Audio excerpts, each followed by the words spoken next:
Perkenalkan, nama saya Akila. Nama aku Fitri.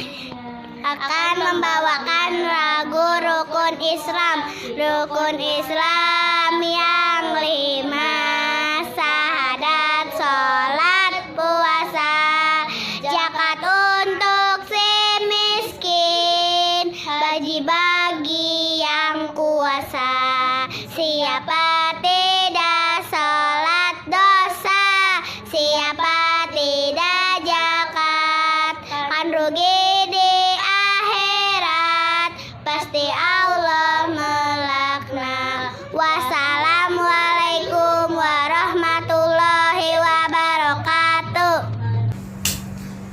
Assalamualaikum warahmatullahi wabarakatuh. Arkanul Islami khamsatun, syahadatun alla ilaha illallah wa anna Muhammadar Rasulullah, wa iqamis salat, wa itta'iz zakah, wa saumu ramadana, wa hijjul baiti man istata'a ilaihi sabila. Rukun Islam itu terdiri dari 5 perkara. Yang pertama adalah mengucapkan 2 kalimat syahadat yang berbunyi asyhadu an la ilaha illallah wa asyhadu anna Muhammadar Rasulullah, yang artinya adalah bersaksi bahwa tiada Tuhan selain Allah dan bersaksi bahwa Nabi Muhammad itu utusan Allah. Kalimat bersaksi di sini mengandung arti yaitu jadi mengakui bahwa Allah sebagai Tuhan kami, mengakui bahwa Allah yang menciptakan kami, Allah yang memberikan fasilitas untuk kita semua, dan Allah lah yang telah menciptakan langit dan bumi.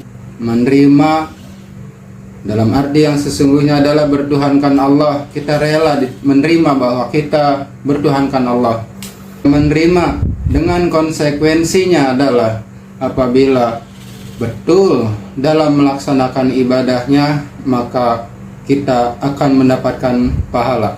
Dan apabila kita salah atau tidak melaksanakan ibadah atau perintah-perintah Allah dan selalu melanggar aturan-aturan yang telah Allah larang, maka konsekuensinya adalah kita berdosa. Tentunya harus kita pahami dulu.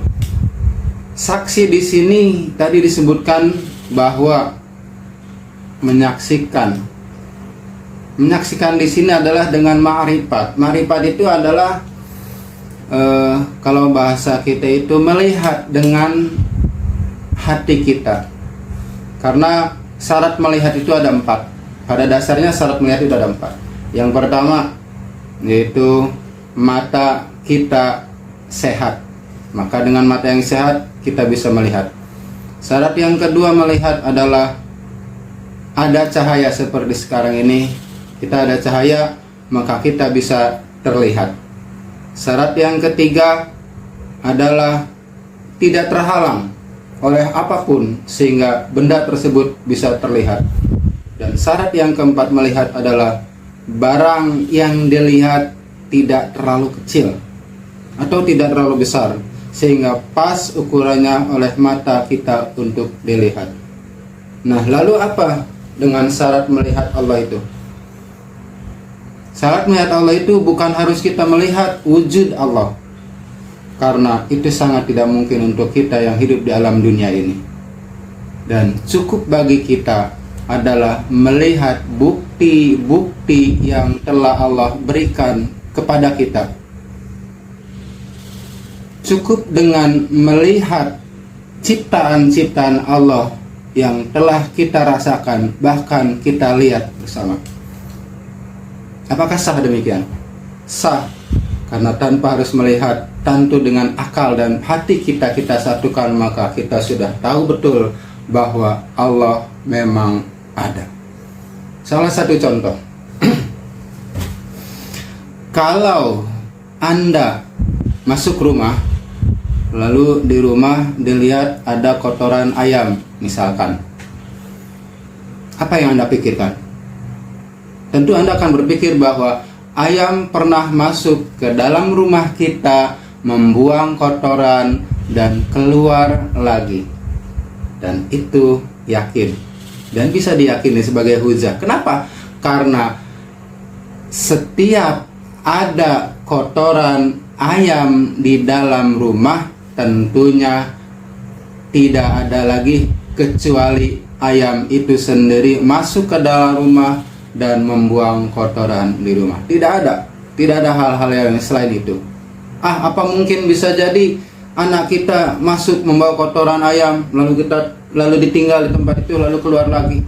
Atau mungkin keramik yang kelamaan berjamur sehingga membentuk kotoran ayam? Itu tidak masuk akal. Tapi dengan akal pertama, dalil akal yang pertama, yaitu ayam masuk membuang kotoran lalu keluar lagi, itu sudah jadi dasar hukum jelas bahwa tanpa harus melihat ayamnya, tanpa harus melihat kejadiannya, dan tanpa harus tahu betul waktunya, jelas ayam pernah masuk ke dalam rumah secara logika.